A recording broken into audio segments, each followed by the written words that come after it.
Hello everyone, it's Chaplain April. It's been a while. It's been probably 4 weeks at least. And instead of giving excuses, I'm just gonna say, hey, I needed to take a break. I had, everyone has a lot going on, and I'm not one of those people that likes to say I'm busy. I just think, everybody's busy. I don't want to use that. I actually try to get things calm in my life and streamlined so that I'm not quote unquote busy and just running around doing things for no reason. So that's kind of my perspective. I don't want to be busy person, but I can say that, I've had a lot going on. The holidays, everyone has a lot going on.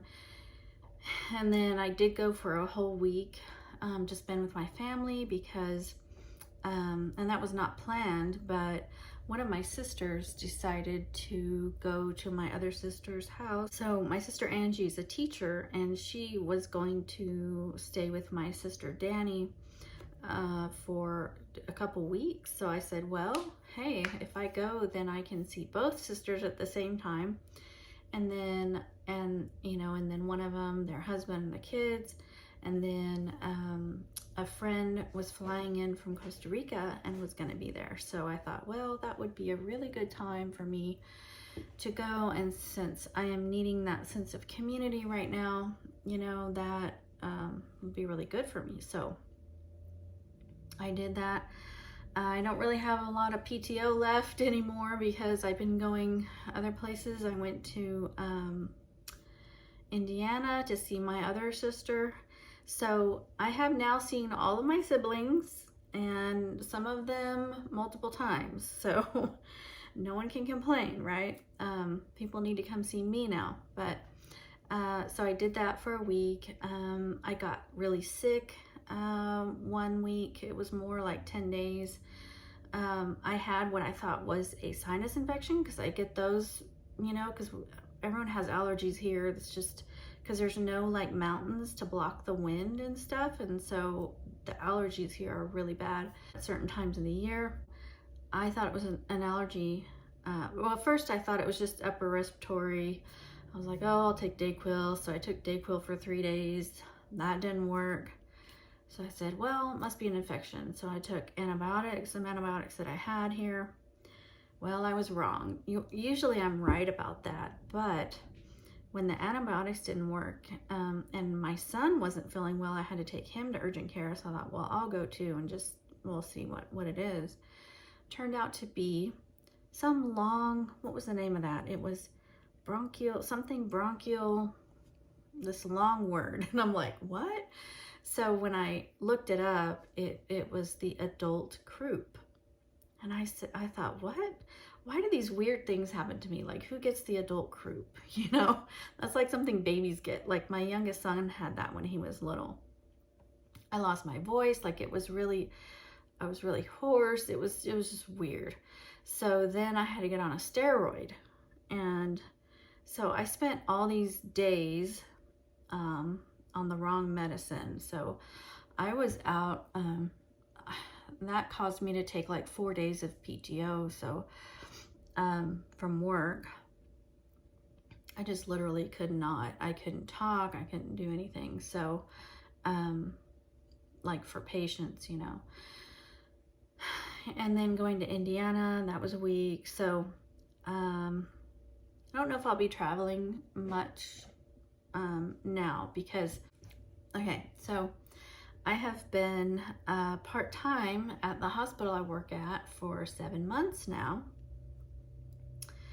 And when I originally took the job, I was working on hospice at the time. So I thought, well, it's a long story, because my friend who has been working at this hospital for 9 years has wanted me to come there ever since I moved to Edmond.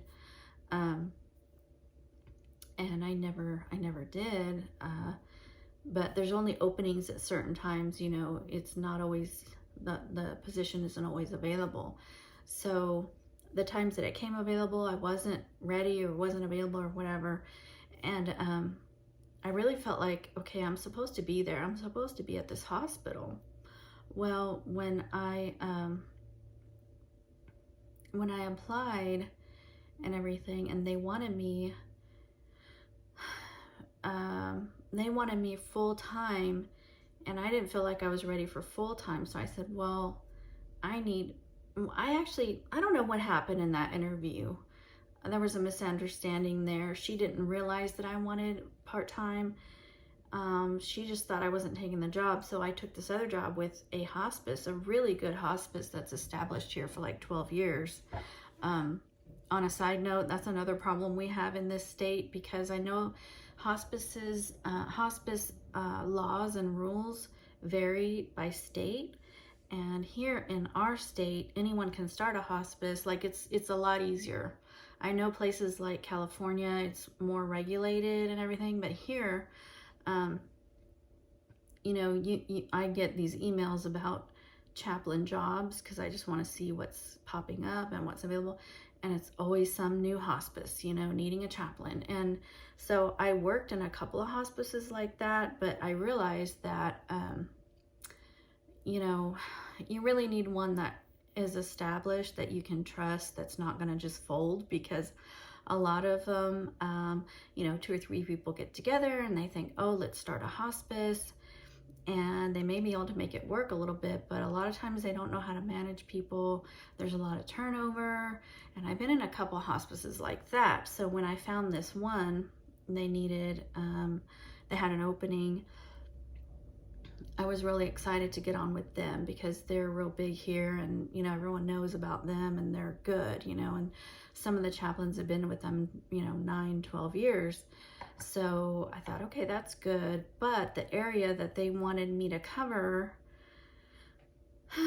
this is another story, but the area that I used to live in, and with my ex-husband, so that was giving me anxiety. Anyway, I'm like, Lord, why can't it just be a normal thing for me? Why can't I there just be an opening and then I just go in and it's a normal area like where I live, you know?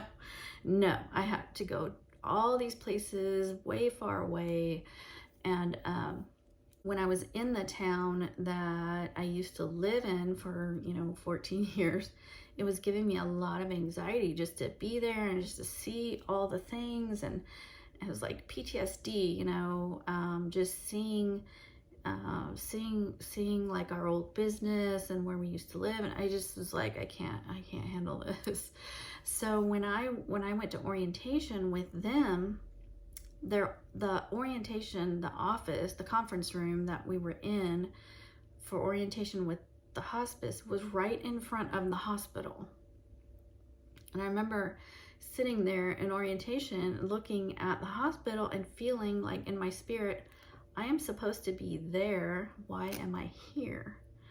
So I had all these conversations with my mentor, like what's going on? Where am I supposed to go? You know, why did this open and that open? And, you know, I don't know. I don't feel completely, you know, 100% like set on this. And she said, well, it looks like you have a choice, you know. So I just went ahead with the hospice thing because it was part-time. But then I was having all that anxiety. Of course, this was, you know, all of this was time when I was having dark night of the soul anyway, not really knowing that's what it was. During that time, the hospital kept calling me. Our supervisor,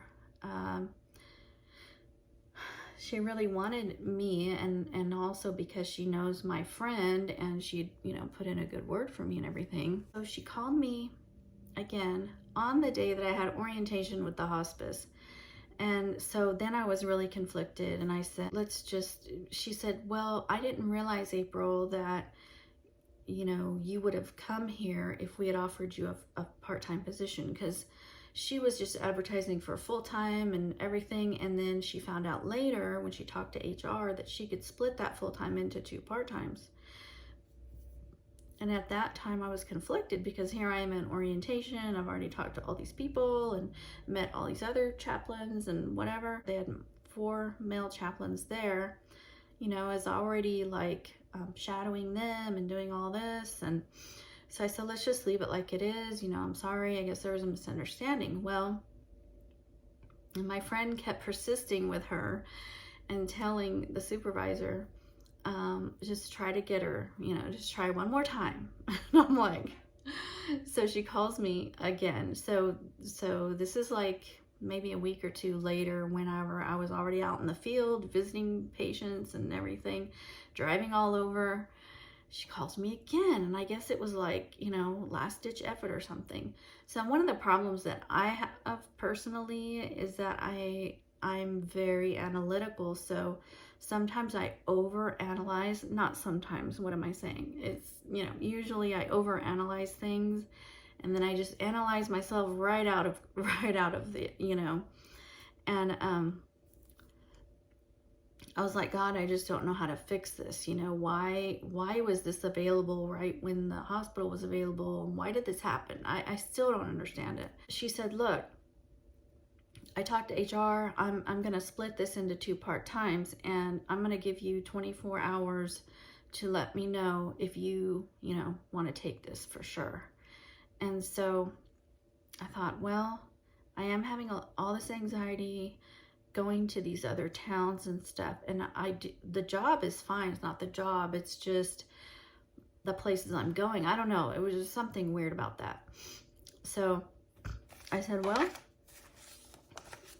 I'm gonna have to switch now everything around and tell this hospice that I will go PRN with them. PRN is a medical term for as needed.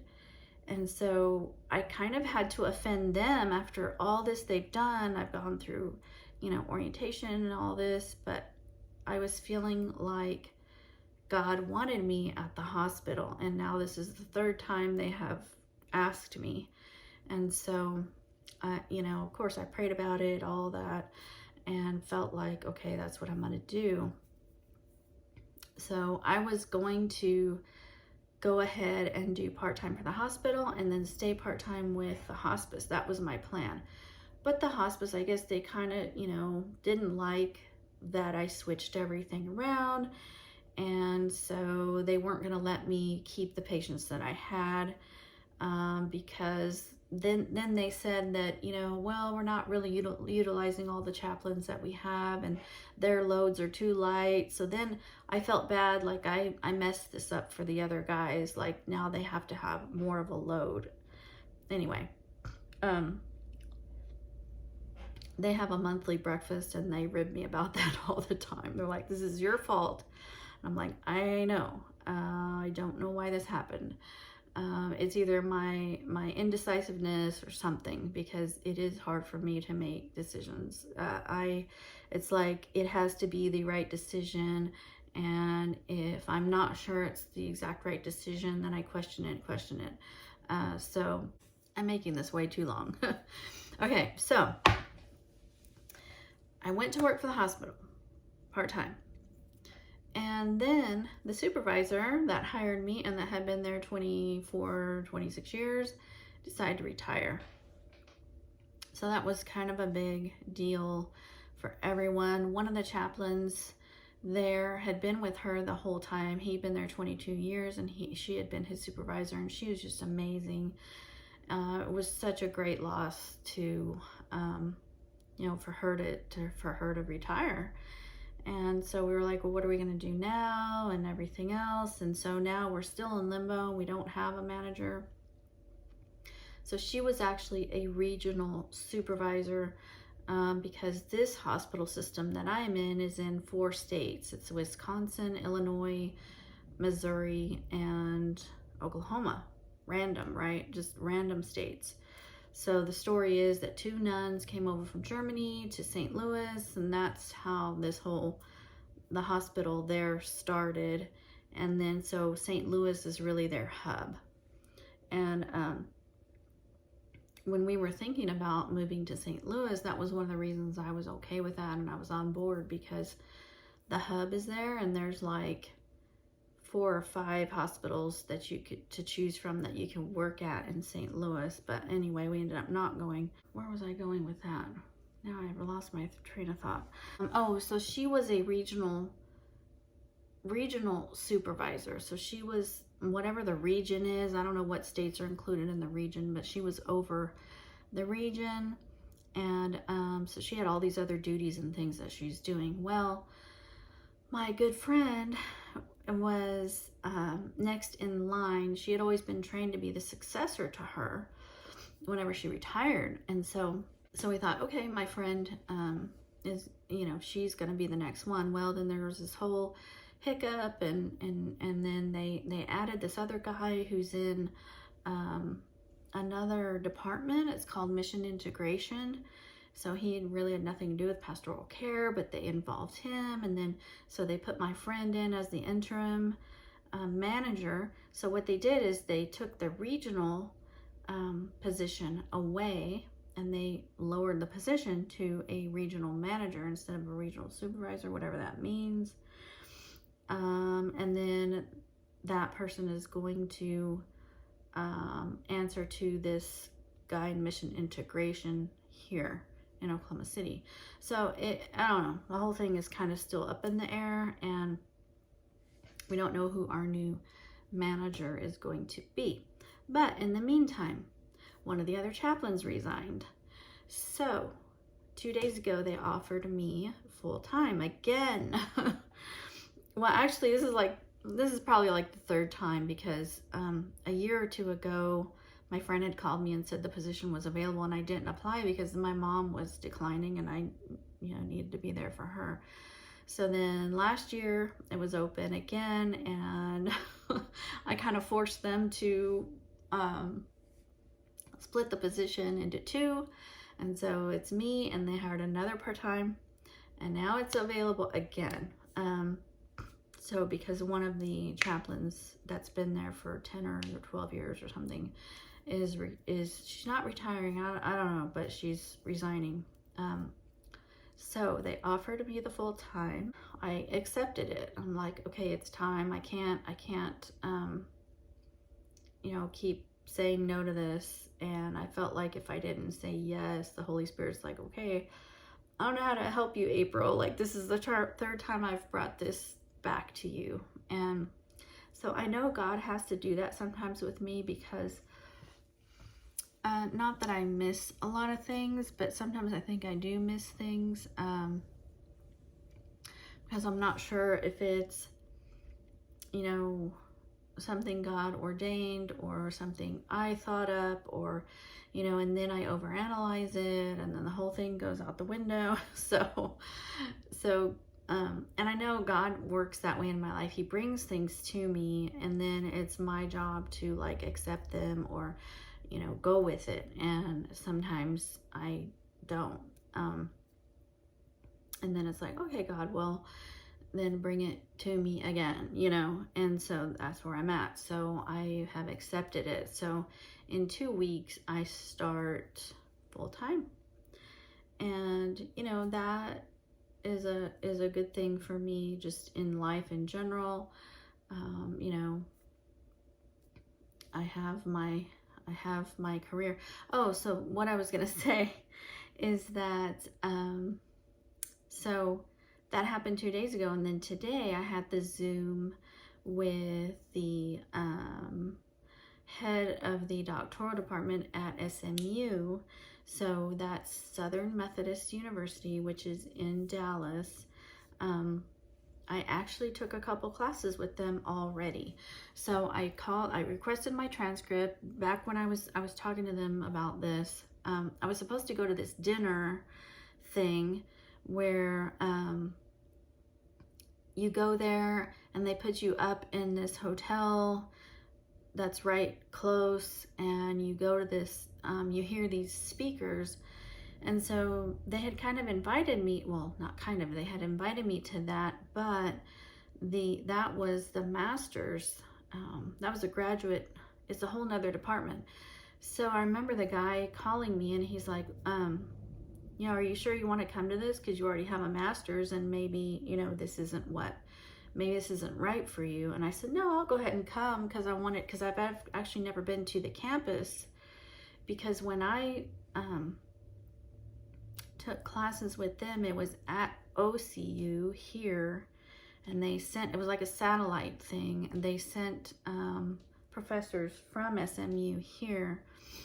That was so long ago, the guy didn't even know about that satellite program. So that program's no longer even in existence. And I said, well, what about those classes I took back when? He goes, well, I don't even know. You know, I don't know about that program. So, but it was there. So I called, got my transcript, and I actually do have 6 hours. I took 2 classes. I swore I took 3 or 4, but it was only 2. Back in 2000. So I can't even believe that was that long ago that I took that. But I do have 2 classes with SMU, graduate level classes. One is my favorite class I've ever taken in anything, anywhere. Romans was second to this, but my favorite class ever was through SMU History of Christianity, and it was a female professor. She was just phenomenal. And I mean, I am not a history person. I don't even know my history. I don't know my history. Like, my husband is kind of a history guy, so if I need to know something or dates, I ask him.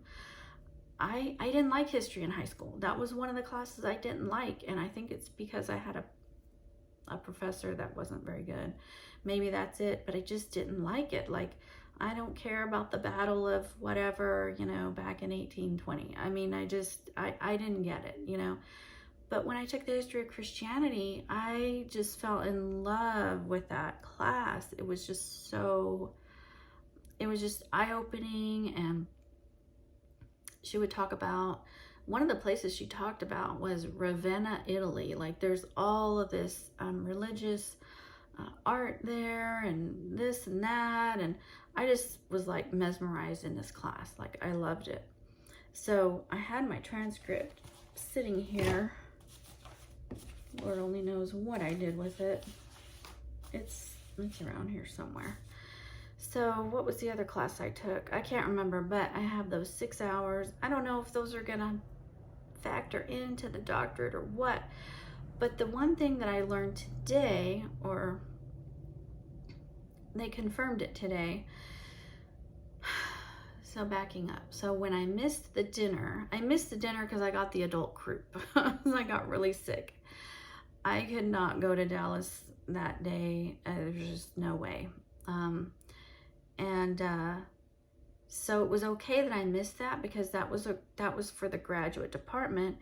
And so the guy in charge that was emailing me said, you know, you already have a master's, so maybe you should apply for the doctoral program and the graduate program, you know, and figure out which one you want, because there was a master's of ministry that's like a stair step to the doctor of ministry. I said, well, I mean, I don't want to have to get another master's if I don't have to. I'd rather go just to the doctorate, you know.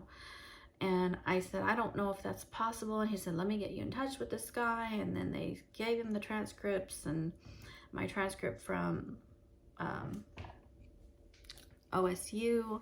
I think that's a 32-hour program. So I had, you know, my OSU master's, and then the 6 hours at SMU. And so the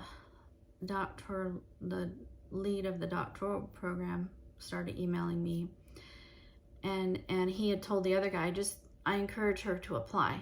So this is what it is. Everyone has always told me, you can't get a DMin without an MDiv.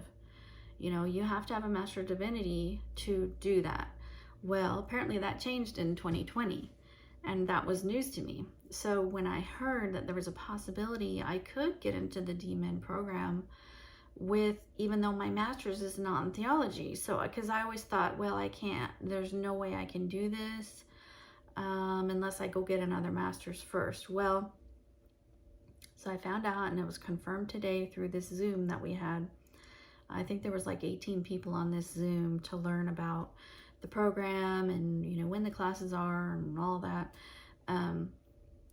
And so they changed it in 2020. You no longer have to have an MDiv because there's so many people that have so many diverse, you know, different things that they're coming from. Not everyone has an MDiv, you know. So, and it doesn't have to be in theology. So in my case, because mine is not in theology, but I have all this experience, I have way more CPE than most people do, and I have all this experience and blah, blah. What I have to do is make an argument for how I'm using my master's every day in ministry.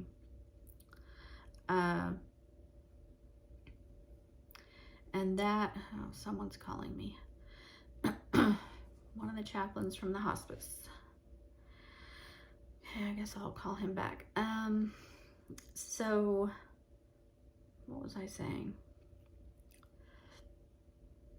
I have to write a letter or like an essay or something about how I'm using that master's in my ministry now. And it's possible that I could get into the doctoral program. So today they went over how much it costs, you know, all of those things, and it's pretty pricey. It's about the same price for 2 classes, 2 doctorate classes that it is for my son's whole semester at college. That's without the dorms. So he saves about half by just living here. But so it's 2 years of coursework and then 1 year of some other stuff. Oh, I have the info right here. So you go, you have to go on campus for 2 weeks straight. So 1 class is a week, the second class is the second week, and then there's all this work that you do afterwards. So you can either go to the Houston campus or you can go to the Dallas campus. Well, Dallas is way closer for me than Houston would be, so I'm not going to go to Houston. But I would go to the Dallas campus for 2 weeks in June, and then I'd have to stay there for the entire week. I could go home on the weekend and then come back. So I'd get my 2 classes done, and then you don't have any coursework or classes until January. So you do 2 classes in June, 2 classes in January. You do that for 2 years. And then the 3rd year is like, it's all like a virtual. You don't have to be there in person. So it's 2, 4, so it's like 8 classes total that are on campus. Anyway, so I'm excited because I could possibly get accepted into the doctoral program. Obviously not for the spring because that ship has already sailed. I have to have everything in by the middle of March. So I basically have 2 months to try to get accepted. You have to get, you know, all these things in, you know, and then they have some scholarships. So I have to figure all that out.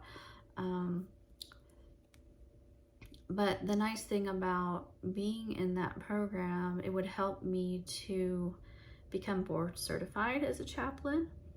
And then, you know, I'd have to wait until, you know, I finish it, but at least I would be in,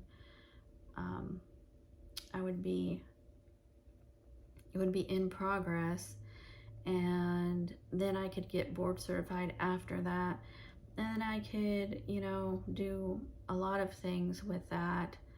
I could even become like a professor, you know, later on someday. So that's the update for that. I'm excited about update for what I've been doing. Oh, and then after I got sick, my son got sick and got the flu. He got sick twice, but the second time it was the flu, and he missed the whole last week of school, and he missed all of his finals. So they actually went with me to Texas. Both of my boys went with me, and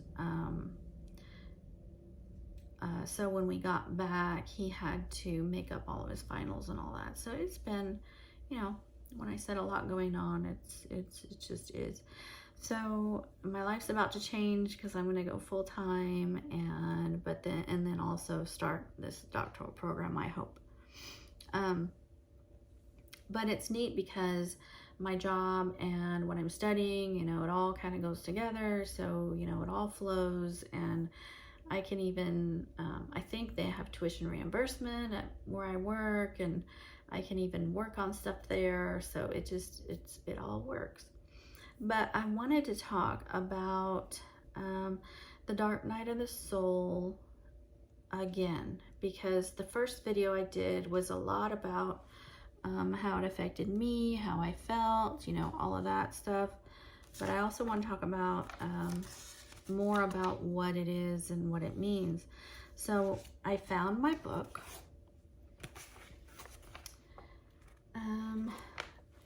One day when I was looking for something else underneath here, there it was. So like I said, I spilled coffee on it, so it's like, it is really messed up.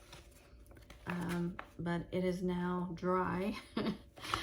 And I mean, it is really a mess, but that's okay. But this is the Dark Night of the Soul book, St. John of the Cross. And it says it's a masterpiece in the literature of mysticism. So you can be what is called a Christian mystic. I used to have a counselor years ago who called herself a Christian mystic, and she was Methodist. And I was like, what? But I understand it now. So you believe in the mystic things of the spirit. And there's even books about Christian mystics. I have one somewhere around here. A lot of the saints were mystics because they believed in a lot of like supernatural things, you know, healings and just, you know, amazing things that God can do. And they would believe in, you know, speaking in tongues and prophecy and all that stuff. So all of that stuff is kind of mystic, you know, it's mysticism. But you want to make sure you put the Christian thing in there, because you don't want to just say, I'm a mystic, because that could mean a lot of things. You know, you don't want people to think that you're like into, you know, psychic or, you know, astrology or any of that. So being a Christian mystic can be a really amazing thing. And here we have St. John of the Cross, you know, he was a mystic. But the thing about this book, it's hard to read because it is a translation into English from, like, you know, the old Spanish, like from Spain, like the Castellano, you know, it's Castilian, I think it is, but it's like the mother language of Spanish, but the most proper Spanish, and from, you know, another, whenever this was written, what century would this be? So it would be like Old English. It's like the Shakespearean Old English in Spanish. So if you're translating it, you know, it's just kind of hard to read. It's like Old English, like, oh, well, what does this word mean? You know, this is not how we say it today, you know. So it's kind of, it's a little, you know, different to read. And especially with it being the old Spanish into English. So that's kind of how translations with the Bible are, you know. It's hard when you're going from one language to another and not everything, you know, is exact. And people have a big problem with that. That's another video. But let's look at, I wrote some pages down here. I thought I had a lot more notes on this. I actually came in here and studied this because my mentor was like, you need to do another video on that. I'm like, I know. And then all that stuff happened, and here I am. But I did study it one day for like a couple of hours, and I wrote all this stuff down. But I need to go over it, but we're gonna go over it together because this is me going over it. So then the dark night of the soul is contemplation. So contemplation is a big thing in Catholicism. Like if you've ever done the spiritual exercises of Saint Ignatius, I did that back in 2000. So that's part of the spiritual director spiritual director training that you do, that's step 1, is the spiritual exercises. And that is all about contemplation. You know, it's its own thing. And so you do these prayers, and you do this hour-long prayer every day, and the whole thing. But so it's saying that the night is contemplation, to be made ready for union of love with God. So it's like a contemplation where, you know, this dark night is supposed to help you think about what, you know, it's supposed to, so it's like purging. So the dark night is like purging your soul spirit. You know, it's like everything in life has to go through some kind of purging process, like, or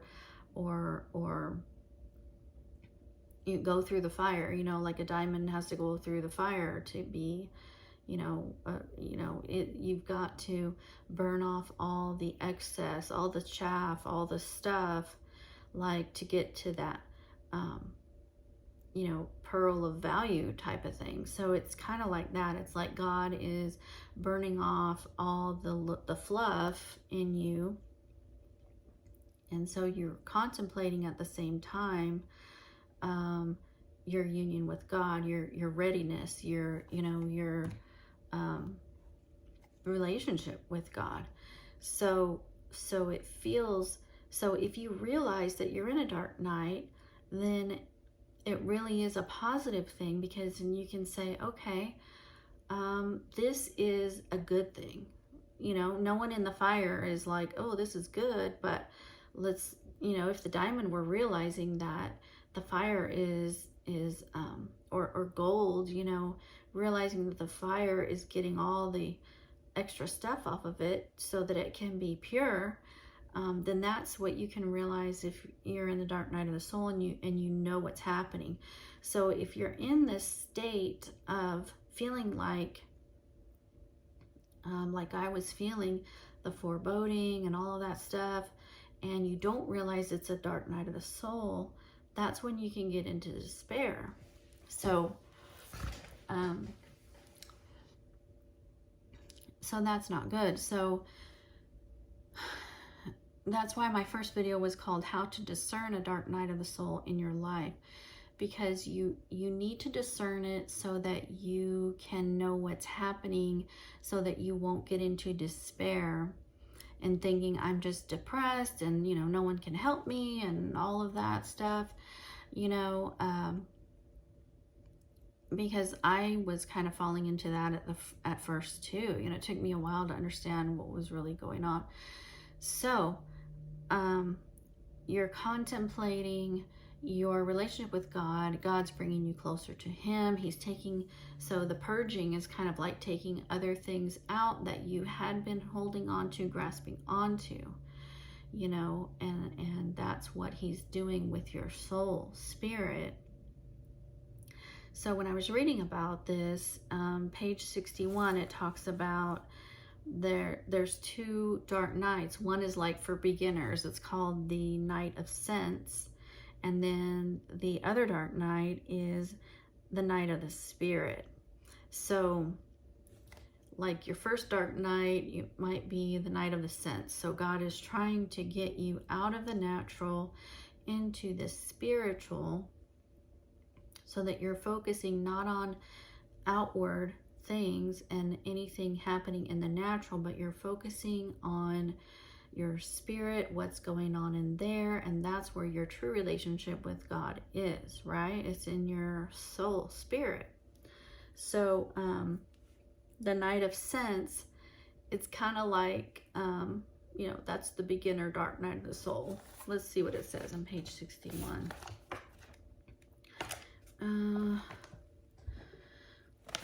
Okay, this night, which as we say is contemplation, produces in spiritual persons 2 kinds of darkness or purgation, corresponding to the 2 parts of man's nature, namely the sensual and the spiritual. So the sensual is it's touch, you know, the sensual as in the natural. And thus the one night or purgation will be sensual, wherein the soul is purged according to sense, which is subdued to the spirit. And the other is a night or purgation, which is spiritual, wherein the soul is purged and stripped according to the spirit, and subdued and made ready for the union of love with God. The night of sense is common and comes to many. So your first dark night, you know, I guess is kind of that. So God, it's like in stages, you know, like everything, you know, he's not going to zap you all at once. Like, you know, just nothing works that way. Everything is kind of in stages, you know. You go to elementary school, then you go to middle school, then you go to high school, you know. You don't just boom go to college right away. So it's kind of that. God knows that we, you know, we have to have steps and stages, you know. So the first purgation or night is bitter and terrible to sense. The second bears no comparison with it, for it is horrible and awful to the spirit, as we shall show presently. So I believe that, you know, I don't know, the dark night of the soul of sense, maybe I had that prior. I don't even know, because I wasn't even thinking about it that way. But this one for sure was a dark night of the spirit, because it says right here, it bears no comparison. It is horrible and awful to the spirit. That's what I was going through. Since the night of sense is first in order and comes first, we shall first of all say something about it briefly, since more is written of it. And maybe that's the one they're talking about, the ego and all of that. But so one of the distinctions I wanted to make is that, you know, in my first video, I said I went to the Catholic website because St. John of the Cross is a saint, so he's Catholic. And when you read the book, I mean, I'm not seeing in here things about ego and stuff, because it is a spiritual thing. So the ego is more like, you know, like a something you study in psychology, you know. So we're talking about the spirit, not the mind. So all of those sites that you go to where it talks about the ego and all that, I'm not going to pay attention to that, because to me that is not the true dark night of the soul that St. John of the Cross is speaking about in here. This has to do with the spirit, your relationship with God.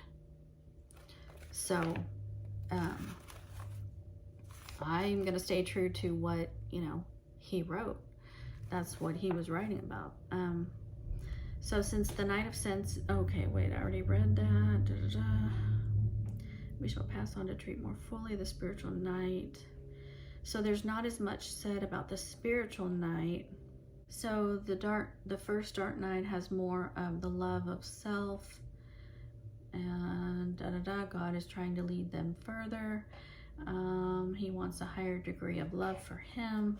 So, I mean, you kind of have to read the book. There's a lot, you know, there's a lot to it. On page 62, when they believe that the sun of divine favor is shining most brightly upon them, God turns all this light of theirs into darkness and shuts against them the door and the source of the sweet spiritual water, which they were tasting in God whensoever and for as long as they desire. So you have this beautiful relationship with God and that you're used to, okay? So just a Christian in general, let's say, you know, they have this great, wonderful relationship with God. And then all of a sudden, like, the light goes out. So that's kind of how it felt for me. The light went out. God turns the light into darkness and shuts the door and the source of the sweet spiritual water, which they were tasting. He leaves them so completely in the dark that they know not whither to go with their sensible imagination and meditation, for they cannot advance a step in meditation as they were wont to do aforetime, their inward senses being submerged in this night, and left with such dryness that not only do they experience no pleasure and consolation in the spiritual things and good exercises wherein they were wont to find their delights and pleasures, but instead On the contrary, they find insipidity and bitterness in the said things. For as I have said, God now sees that they have grown a little and are becoming strong enough to lay aside their swaddling clothes and be taken from the gentle breast. So he sets them down from his arms and teaches them to walk on their own feet, which they feel to be very strange, for everything seems to be going wrong with them. So when it says there's no consolation, that's exactly how it feels. So when he likens this to a baby in swaddling clothes, so the baby's happy, he's nursing and he's getting milk and just happy and all that. But then when you feed that baby something other than the milk, it's like, ugh, I don't like that. And you set them down so they can learn to walk. They're gonna fall, and I remember my oldest son when he started walking. It was a really amazing thing to see, but it's a struggle, like a struggle forward. Like you fall and you get up, you fall again, you get up. You don't want this. You want the bottle again. And I've seen this with my little 2-year-old nephew. He just gave up the bottle and now he's on these sippy cups. It's like, and he'll see the baby's bottle and like sometimes want it back, and his mom's like, no, you're on the sippy cup now, and that's kind of how we are when we're baby Christians, and we have to grow. So that's what this is saying. And here God is helping us grow, taking the bottle away, and the swaddling clothes, and you got to get down and walk on your own 2 feet. And this is one of the things that at the same time has been happening to me with my mentor. And I want to go back to the bottle. I want to be on the bottle. I want the warm milk. I don't I don't want to have to do this on my own, but I know that I need to.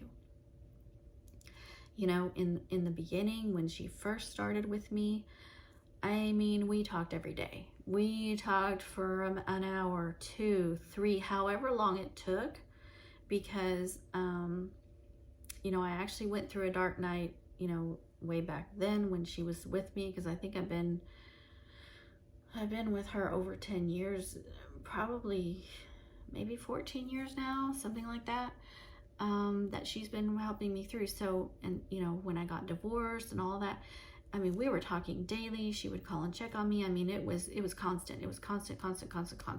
So it's like, that's the warm milk. It's like, okay, I'm talking to her. She's going to pull me out of this. She's going to be there. She's going to tell me the right thing. She's going to tell me exactly what I need to hear.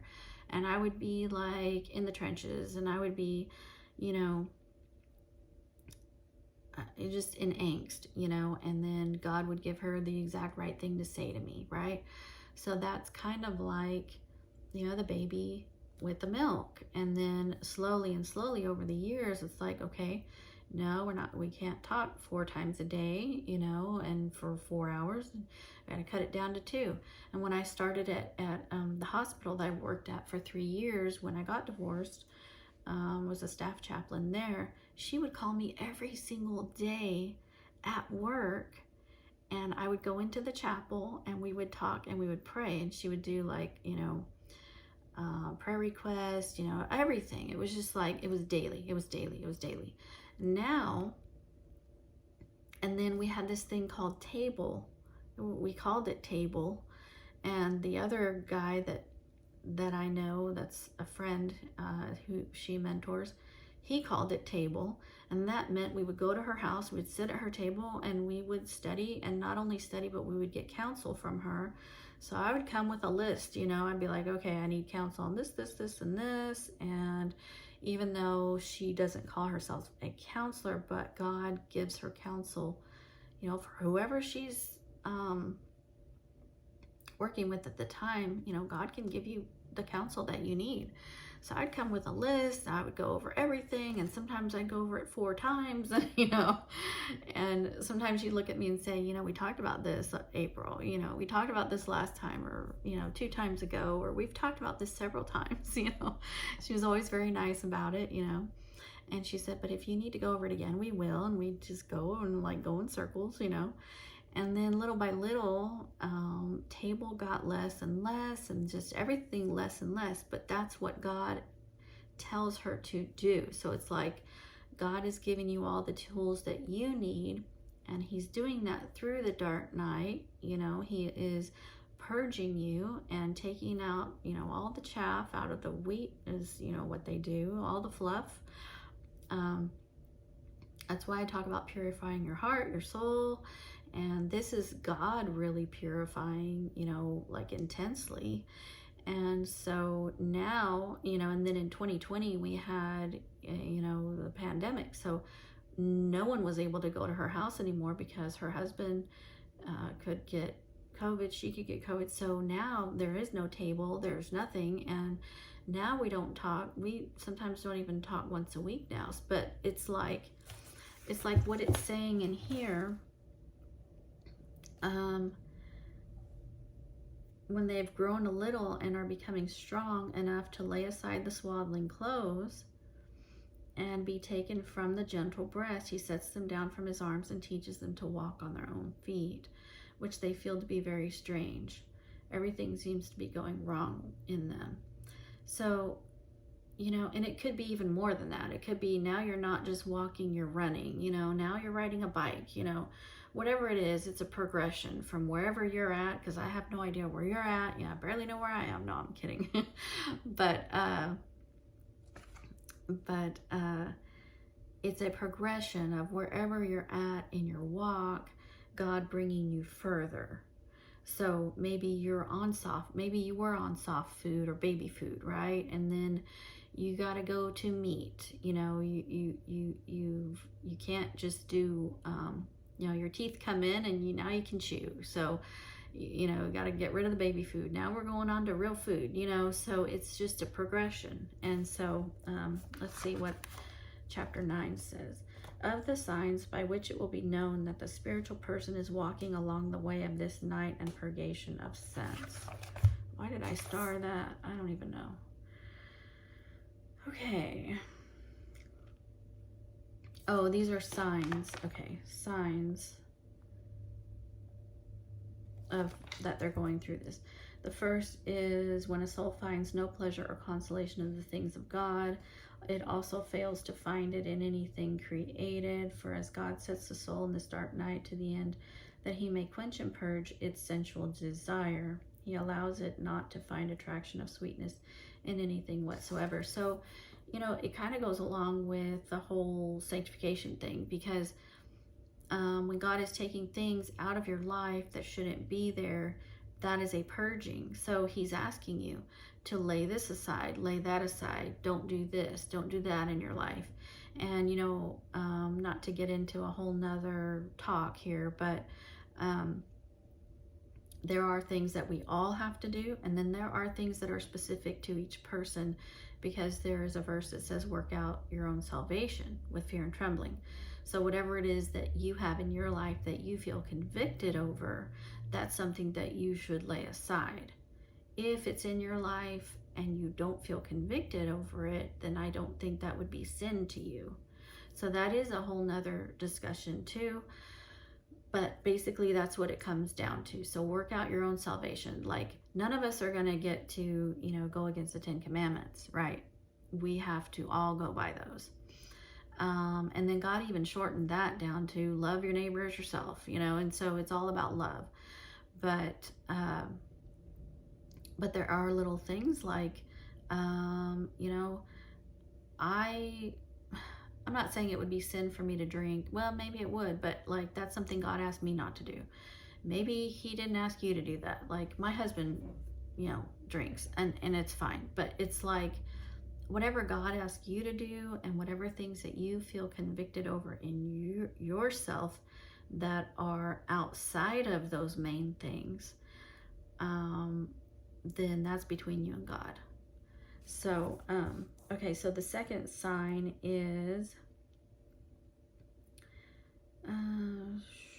the memory is ordinarily centered upon God with painful care and solicitude, thinking that it is not serving God, but is backsliding because it finds itself without sweetness.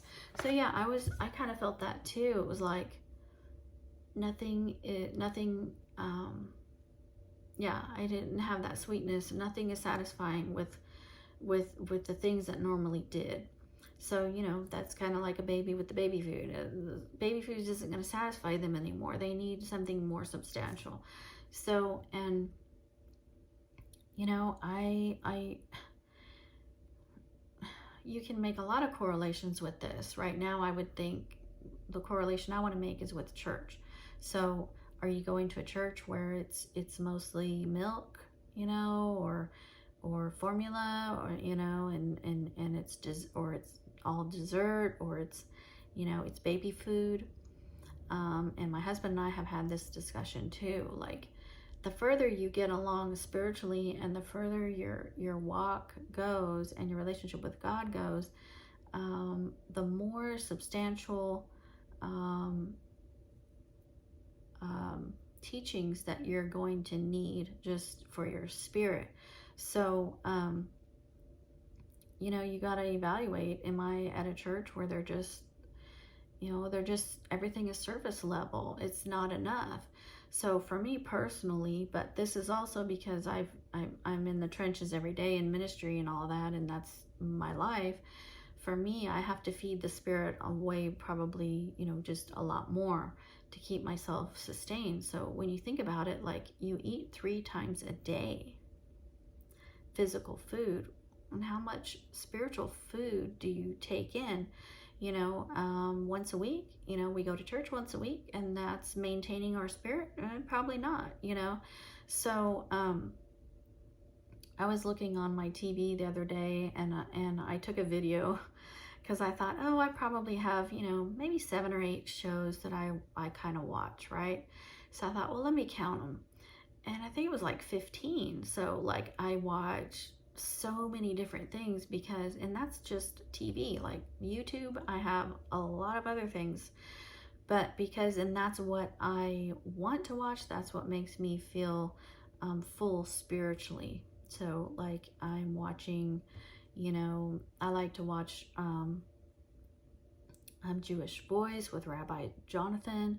You know, I like to watch, there's another rabbi, I can't remember the name of his show, but like, there's just so many shows. Better Together, it's all these Christian women, like very popular Christian women like Christine Kane, and just all these people. So those are things that I watch, and I actually had more of them on there recorded than I thought. Maybe I'll show the video here. All right, let's get back into this. So, I mean, I'm just getting bits and pieces. So, you know, there's a lot of information here. So let's see. What else did I write here? Okay, the Knight of Sense and the Knight of Spirit. Okay. Oh, there was something about it feeling barren, which is what I had said in my other video.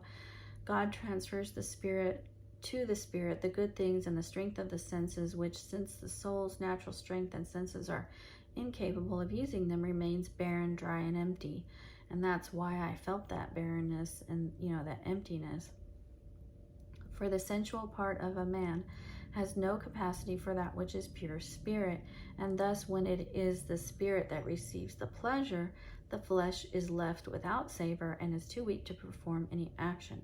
But the spirit, which all the time is being fed, goes forward in strength and with more alertness and solicitude than before, in its anxiety not to fail God. And if it is not immediately conscious of spiritual sweetness and delight, but only of aridity and lack of sweetness, the reason for this is the strangeness of the exchange. Okay, number 5, the souls whom God is beginning to lead through these solitary places of the wilderness are like to the children of Israel, to whom in the wilderness God began to give food from heaven, containing within itself all sweetness, and as is there said, it turned to the savor which each one of them desired. So he's talking about the manna that God sent from heaven. Okay, number 6, when the aridities proceed from the way of the purgation of sensual desire, although at first the spirit feels no sweetness for the reasons that we have just given. It feels that it is deriving strength and energy to act from the substance which this inward food gives it, which food is the beginning of a contemplation that is dark and arid to the senses, which contemplation is secret and hidden from the very person that experiences it, and ordinarily, together with the aridity and emptiness which it causes in the senses, it gives the soul an inclination and desire to be alone and in quietness without being able to think of any particular thing or having the desire to do so. If those souls to whom this comes to pass knew how to be quiet at this time and troubled not about performing any kind of action, blah, blah, blah. I mean, so this is like broken down. I mean, this is like in depth, in detail. This is like how my kids tell stories to me. Sometimes I'm like, oh my God, like, their stories will be so detailed and in depth. I'm like, you can write a book on this. And it's usually about, you know, a video game or something. And I mean, the details, sometimes I'm just like, I can't even take it all in, you know. That's how he's writing about this. Like, he's getting in the trenches of the dark night of the soul, and he is giving you every single detail that you could ever want to know about this.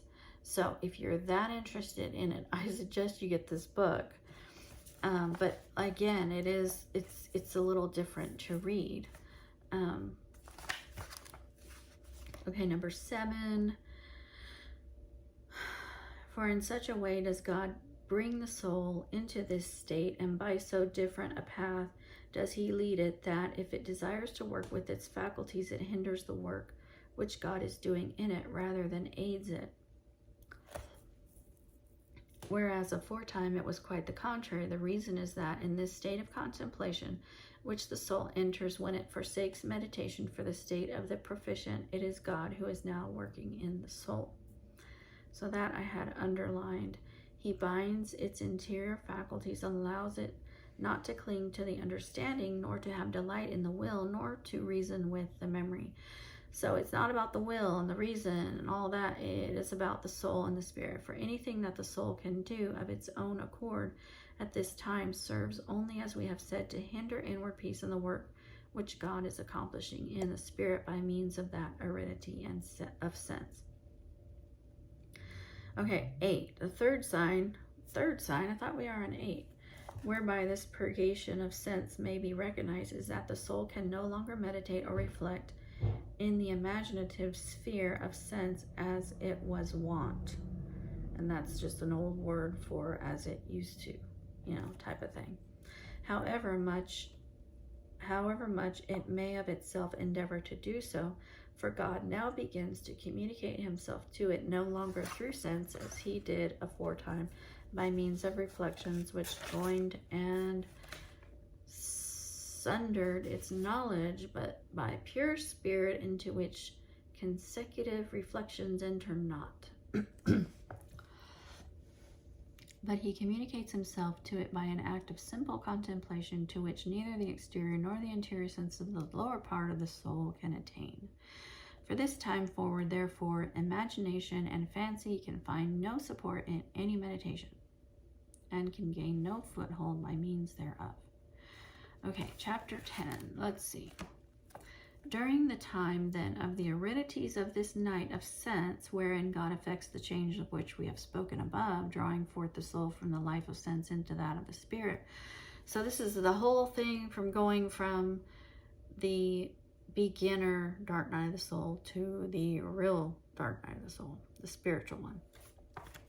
So I think we get it, you know.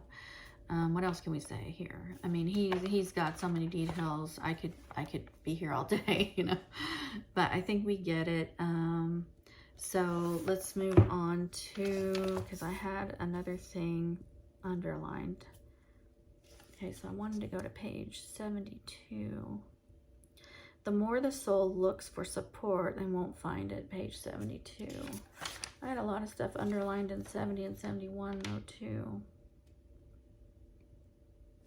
So this is saying some souls turn back at such a time if there is none who understands them. They abandon the road or lose courage, or at least they are hindered from going further. That's how I felt. I felt like I couldn't go any further. I wanted to abandon it until I finally understood what was going on.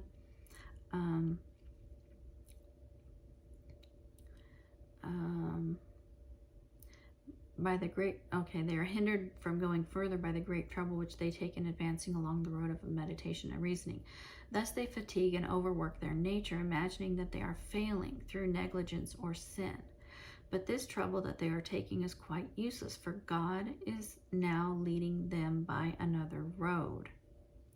It is well for those who find themselves in this condition to take comfort, to persevere in patience. That's exactly what I said in my first video, is that you have to be patient.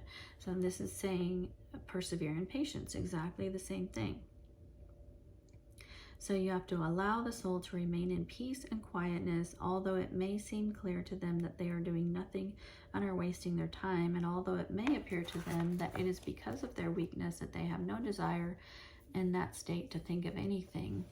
The truth is that they will be doing quite sufficient if they have patience and persevere in prayer without making any effort. So you just continue in the midst of that foreboding, whatever it is you're feeling, anxiety, the whole thing.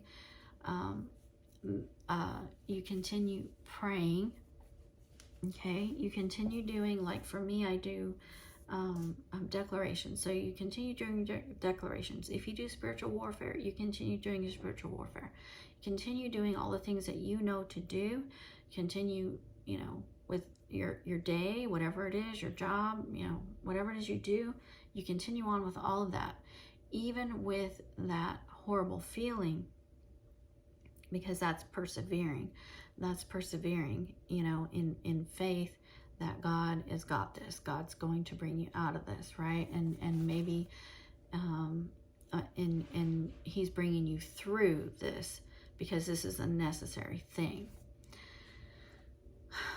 Okay, so what must they do is merely to leave the soul free and disencumbered and at rest from all knowledge and thought, troubling not themselves in that state. So I finally decided to stop problem solving, and that helped too. I'm like, okay, this is not a depression or, whatever. And I want to do a video on that too, because there's depression and oppression. So you have to make sure that you're not being oppressed and calling it depressed, as I went through that too. But if it's neither one of those, then it's this purging thing, and you can just remain in peace knowing that God is taking care of this. So even it says, even if they feel like they're wasting their time, or it'd be well for them to do something else, because they can neither do nor think anything in prayer. Let them suffer these scruples and remain in peace, as there is no question save of their being at ease and having freedom of spirit.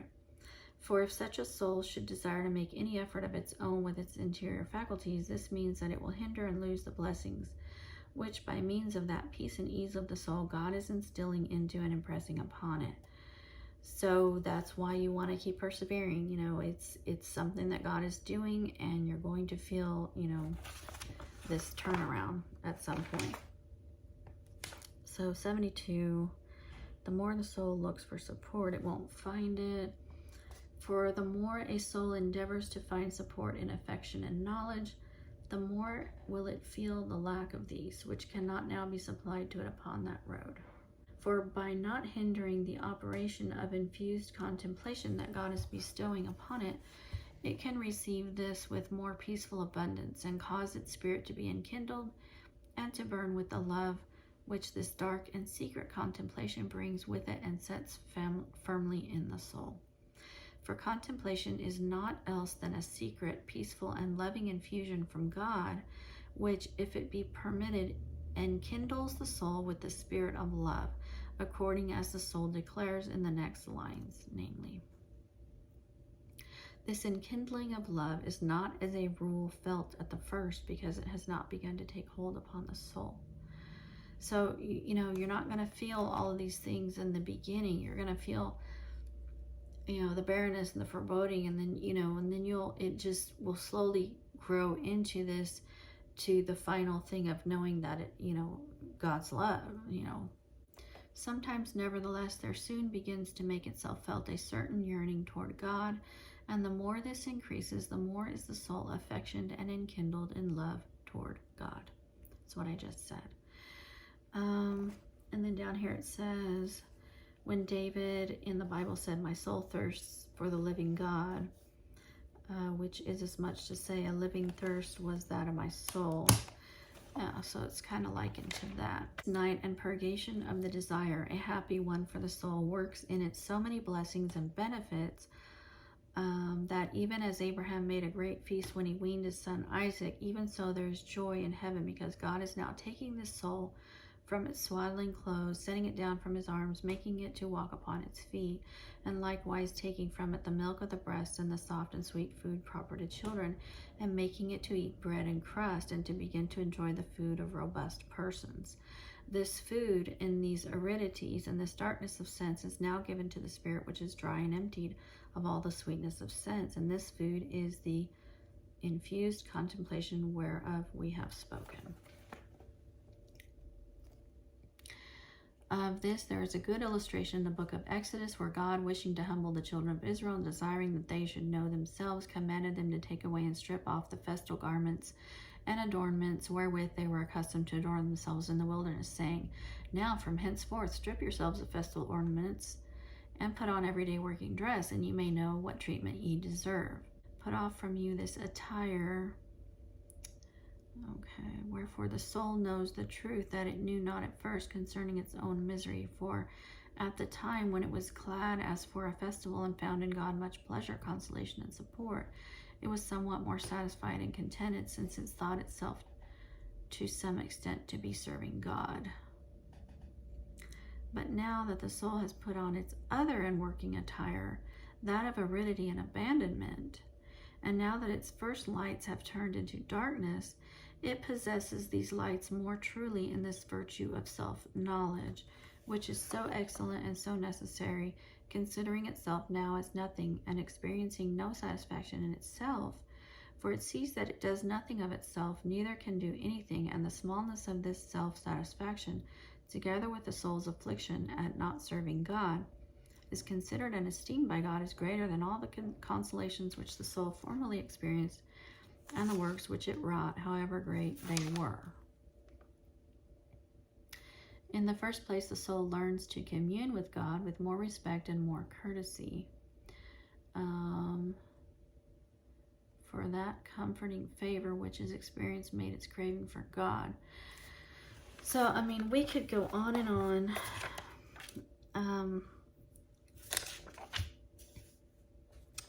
Page 73, the love. So you're bringing the sense in conformity to the spirit, and you're having blessings and benefits at the end of this, and so you're realizing your need for God. So God is breaking you down. Not in a bad way. He is stripping everything else out in order for you to realize your need for Him. We all have a need for Him. That hole in our hearts and our souls is a God-shaped hole. You know, if you've heard that before, it's only God can fill those things. So He is taking us from being baby Christians on to getting to growing up, growing up in Him, basically. And then, stripping all of those things that we think we are and how great we are, to knowing that we really are not, and that He is, and that only all of that can only come from Him. So anything that we are and that we have is from Him, and His power can work through us. So it's taking us outside of ourselves to know and to realize who God is. And I did a video on realizing how much honor God deserves. And so I think that's a thing that people don't really understand, how holy and amazing he is. So that's part of this too. It's like realizing that we need that holiness. We need him in us. And so he can give us the peace. He can give us the patience. He can do, so even those days when you're like, I can't go any further, God, you're right. So why are you right? Because we can't do anything in our own strength. So on those days when you say, I can't go on any further, you say, okay, God, you know what? That's true. But you can go on through me. You can take me through. I'm done. I'm at the end of my rope. That's part of the sensual, the physical part of us, right? We try to do things in our own strength a lot, all the time. And that can only take us so far. So, and God taking all of that out, and then he puts in his stuff, all the things that he puts in, but it comes down to love, his love. And out of that love is what he pushes us to have his power and all of the things, that we need to do ministry, to be out there and advocate for him and all of that. It's an infilling, it's a taking out of all the bad stuff. It's like you took all your bad foods out of your fridge, and you put all the good stuff in. It's that. And so we do need to realize that we are human. Okay, he is not human. He is holy deity, and we need what he has in us. So that's all this whole Dark Night thing is about, that, us realizing our humanity and God giving us him and who he is and his holiness, and us working now from that. We're not going to work from ourselves, from our reasoning and all of that. And that's part of how the analytical thing gets me into trouble a lot of times. I reason myself out of it. There's even a verse in the Bible that talks about reasoning. You reason yourself out of being a Christian, out of loving God, out of believing the Bible. And I actually know people that used to be pastor. There's a guy that I know that I went to Bible school with who used to be a pastor.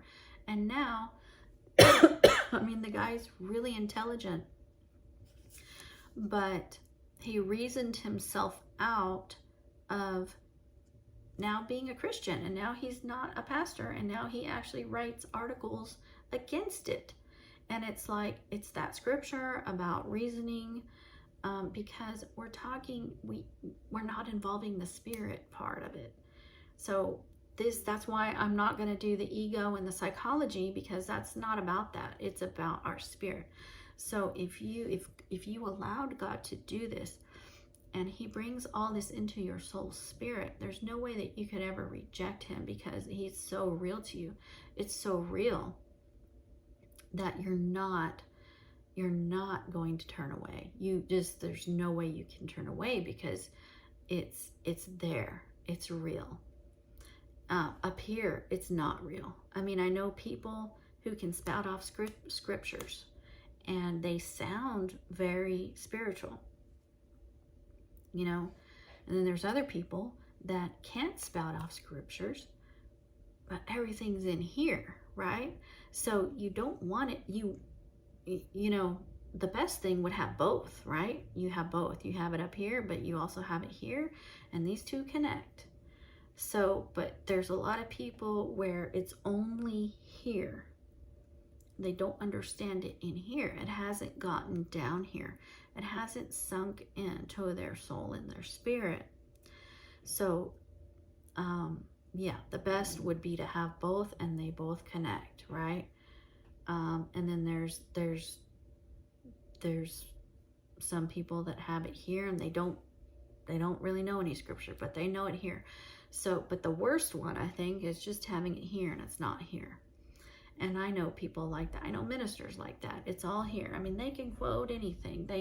They can tell you the old maps, where things are on the map. They're like brilliant here. but it needs to go further. So the dark night of the soul is going to bring you further, it's going to bring you deeper, and it's going to bring you into the absolute most amazing love of God. And I better stop this video because I have gone way too long. But if you notice, I have a new thing on my wall thing. It's a lamp. Maybe it is apropos that this is in the video, because I got this from my friend. I can't believe she was getting rid of this, but it's like from Spain. So it's like it's an antique, vintage antique, whatever, but it's a lamp. So I don't have it plugged in, but one day I'll plug it in and all those little leaves light up. I forgot what she said. It was an acanthus or something. Anyway, I loved it because I love things like that. I love the gold color, but I'm just in love with that lamp. So that's my new little backdrop thing. But thanks for listening, guys. I think we're done with the dark night of the soul. Hopefully we know what it is. We know what we're going to be able to recognize it in our lives. We're going to be able to go through it and not give up, and then come out of the other side where God brings that light back on us. All right, you guys take care, and I'll see you in the next video.